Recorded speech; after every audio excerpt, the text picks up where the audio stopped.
The Diocese of Coipel, taking the past and making a brighter future. The reconciliation and repurposing of St. Matthew's. A little bit of history about St. Matthew's. The congregation started by meeting in a field. In 1910, the congregation got help from the Broder family, and they were able to build a basement of a church on a farmland. They met in that basement for several years until 1924, when the present building was finished, enough to move upstairs. For 100 years, the congregation continued. And as you can see, our Metropolitan Greg Kerr-Wilson is the bishop in this picture who celebrated the 100th anniversary when he was the Bishop of Coipel. 521. 5 congregations in Regina were disestablished and called to become one. This is when Emmanuel Anglican Church was born. 4 new buildings now needed to be repurposed. And what to do with St. Matthew's? We could sell it. We needed to remove the heritage status first, and that was a very difficult task. Our other option, we could give it away. 2 days after the consecration of our new bishop, Miller High School came with a proposal for a community hub as a social science project. They had a plan, a big plan. They had a lot of really great ideas about what could take place of St. Matthew's. That included a senior center, daycare, gardens, and more. So our journey began and partnerships had to be forged. Those partnerships included Trinity Center's foundation, Arwell Living Developer, George Gordon's First Nation, Street Project, and the Diocese of Coipel. And before long, a vision emerged.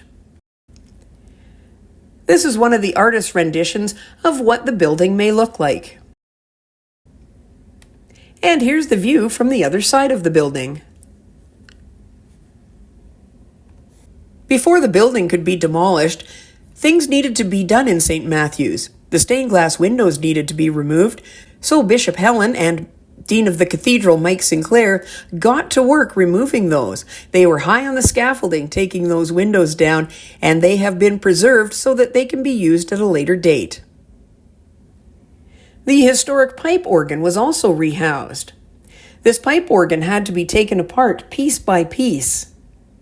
And some of those pipes went to First Baptist Church in Regina. Some went to St. Mary the Virgin in Regina, and some to St. Aidan in Moose Jaw. And some of those pipes came to Calgary. In this artist's rendition, you'll see that the historic rose window from St. Matthew's will be installed on the left-hand side of your photo. St. Matthew and Good Shepherd stained glass windows will also be installed in the building as well. And the red brick that you see in the photo, that is actually brick from St. Matthew's. It will be repurposed into the new design.